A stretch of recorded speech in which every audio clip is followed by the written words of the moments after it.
ప్రార్థన అంశములలో మొదటవది జటమాంసి. ముందు long video ఎవరైనా చూడకపోయి ఉంటే వెళ్ళి చూడండి.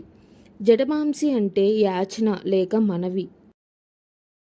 జటమాంసి ఒక విధమైన వృక్షాన్ని గుచ్చినట్లయితే దానిలో నుండి స్రవించే బంక లేక జిగురు అయి ఉన్నది. ఈ బంక బాగా గట్టిగా ఉండదు, అది చాలా చేదుగా ఉండును. హన్నా తన భర్తకు ప్రియముగా నున్నందున ఆమె సంతులేనిదై ఉన్నను.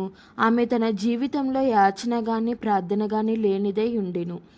అయితే ఆమె వైరియగు పెనినా ఆమెకు సంతు లేకుండుటను బట్టి ఆమెను విసిగించి ఆమెకు కోపము పుట్టించినప్పుడు ఆమె భోజనము చేయక ఏడ్చుచూ వచ్చెను. మొదటి సమూయేలు 1:6-7. యెహోవా ఆమెకు సంతు లేకుండా చేసి ఉన్న హేతువును బట్టి ఆమె వైరియగు పెనిన్నా ఆమెను విసిగించుటకై ఆమెకు కోపము పుట్టించుచు వచ్చెను. ఎల్కానా ఆమెకు ఏటేటా ఆ రీతిగా చేయుచుండగా హన్నా యెహోవా మందిరమునకు పోవునప్పుడల్లా అది ఆమెకు కోపము పుట్టించెను గనుక ఆమె భోజనము చేయక ఏడ్చుచూ వచ్చెను. ఈ విధముగా హన్నా వేధించబడినప్పుడు యాచన లేక మనవి చేసినట్లుగా మనము చూడగలము. ఇంకను రాజైన యోషీయా కూడా ఆ స్థలము మీదను దాని కాపురస్తుల మీదను దేవుడు పలికిన మాటలను వినినప్పుడు దుఃఖముతో వస్త్రములు చింపుకొని కన్నీరు విడిచి మనవి చేసెను. అలాగే దావీదు కూడా కష్టదినమున మొర్రపెట్టెను. ఈ విధముగా వీరు మనోదుఃఖముతో చేసిన మొర్రలు మనవులో జటమాంసి యొక్క చేదైన తత్వమును చూపుచున్నవి.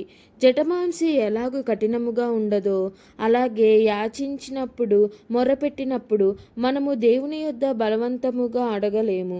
ఉదాహరణముగా ఒకడు ఒక పని కోసము లేక భిక్షము కొరకు తన్ను తగ్గించుకొని బతిమాలి యాచించును. అతడు అధికారముతోనూ హక్కుతోనూ బలముతోనూ అడగలేడు. ఇదే యాచన. హన్నా మనోదుఖము గలదే ఏడ్చుచు యాచించినప్పటికిని బలవంతముగా ఇవ్వమని అడుగలేక మగపిల్లను దయచేసిన ఎడల అని మనవి చేసెను. ఏలీ కూడా దేవుడు దయచేయునని నిశ్చయముగా చెప్పక నీవు చేసుకొనిన మనవిని ఆయన దయచేయునుగాక అని చెప్పెను. అలాగే ప్రభువు యొక్క ప్రార్థనలో మొదటి భాగమైన యాచనలో పరిశుద్ధపరచబడునుగాక, వచ్చుగాక, నెరవేరునుగాక అనే నిర్బంధము లేని మాటలనే మనము చూచుచున్నాము. మత్తాయి 6:9-10. కాబట్టి మీరిలాగు ప్రార్థన చేయుడి. పరలోకమందున్న మా తండ్రి, నీ నామము పరిశుద్ధపరచబడునుగాక, నీ రాజ్యము వచ్చుగాక, నీ చిత్తము పరలోకమందు నెరవేర్చునట్లు భూమి యందును నెరవేరునుగాక. ఈ విధముగా మన జీవితంలో కూడా పలు కొరతలు, కష్టాలు, కత్తిపోటు వంటి మాటలు, నింద మొదలగు చేదైన అనుభవాలు ఎదుర్కొనినప్పుడు మనము సొమ్మసిల్లిపోకుండా మనవి చేయవలెను. చేదు, వేదన మొదలైనవి మన జీవితంలో చోటు చేసుకొనుటకు దేవుడు అనుమతించుటకు గల ఉద్దేశము హన్నా వలె మనవి చేయుటలో ఉన్నటువంటి లోపమును తొలగించుకొని దానిలో వర్ధిల్లుననున్నదియే. ఇలాంటి మనవులలో ప్రభువైన యేసు నేర్పించినట్లుగా నీ చిత్తము నెరవేరునుగాక అని దేవుని చిత్తమునకు మనలను మనము అర్పించుకొనవలెను, మొర్రపెట్టవలెను.